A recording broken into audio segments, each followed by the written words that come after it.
I have a few quotes here that I wanted to read through. The first one is from, what's his name?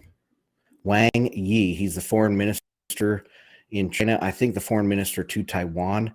And he had a speech on the 5th, and that is the day I think Nancy Pelosi arrived in Taipei. And he was talking really strong. At the time, I pointed out that the Chinese, they're really into the art of war, and they're going to look strong where they're weak. And so all of this really strong rhetoric building up to this trip told me that they were weak there. We'll get a little bit more into that on the next quote. But here, this is what Yang Wei had to say, or Wang Yi. He stressed that the U.S. attempt to use the Taiwan card to contain China is only wishful thinking.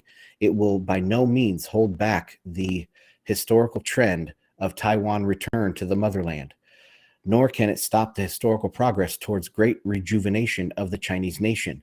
The Taiwan independence forces attempt to seek independence by soliciting U.S. support is nothing but a fantasy, which is doomed to be a dead end, and it will only tighten the noose around their necks.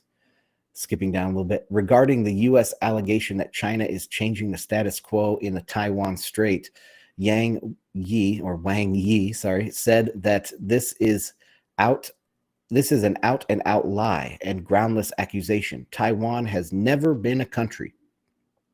There is only one China in the world, and both sides of the Taiwan Strait belong to the one and same China. This has been the status quo of Taiwan since ancient times. Yeah, right.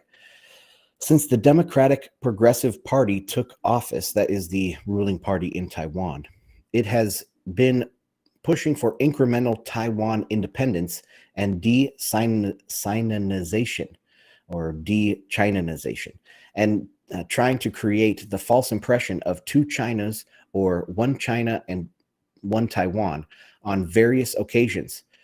Isn't this blatantly changing the status quo? If Mr. Won Yat-sen were still alive, he would tell Tai Ing-wen, I think that's the president of Taiwan, that lady that met with Nancy Pelosi, to her face that she has betrayed her ancestors. And in another translation, I read that after ancestors, he said, and his race. So she has betrayed her ancestors and her race. So that's the type of rhetoric you're getting from China. Christian, stop me if you want to, but I'm going on to the next thing here. I mean, it's just wild. Can you imagine that kind of rhetoric from any Western, politician? It's just, it is really wild. So here's another article. I'll include it in the show notes. I'll link to this because this is the first time I've read this blog, but it's from ChinaTalk.media, and the headline is Elite China Copes with Pelosi Visit. Nationalists and moderates alike cope with China's underwhelming reaction and turned the PLA into a Weibo laughing stock. The example they cite here is someone put that chart that I just showed you, the map of the exercise areas on Weibo, and this was the top response. Quote, I get not going to war, but next time don't talk so tough. It's embarrassing to listen to.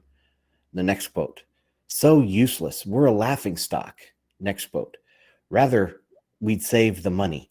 So the Chinese netizens, as they're called over there, are not too impressed with the reaction from the CCP, the reaction from the PLA, and their think tanks as well. So scrolling down in this article that I have here, this is a quote from Professor Wang Wen.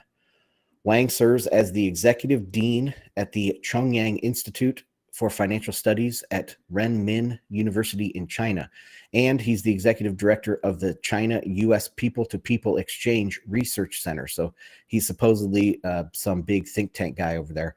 He has a bunch of quotes in this article, but I'm just going to hone in on like 5 paragraphs here. Some netizens were disappointed that we had not used the opportunity to carry out an armed reunification with Taiwan, but they underestimate the wisdom of the present response. It is brilliant and rational, and it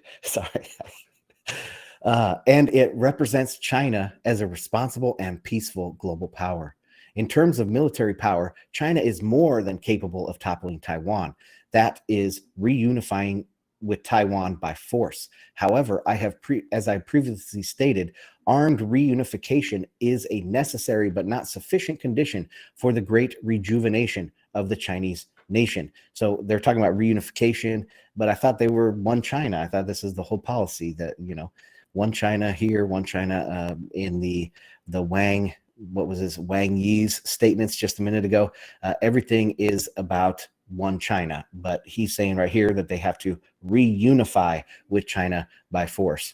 Anyway, continuing on, not only do we need to consider when to start the reunification process, but also how to best serve our national rejuvenation following the reunification.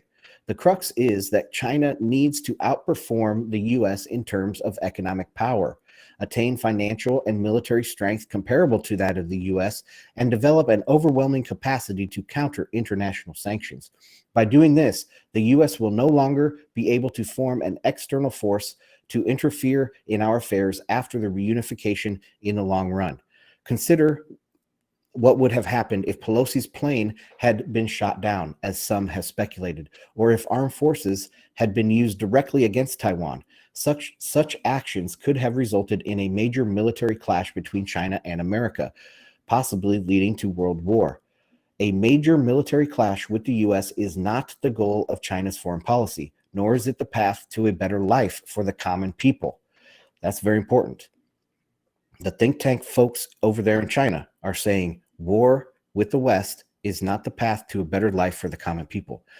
Continuing, recall that Sun Tzu wrote in The Art of War, do not act unless there is something to gain.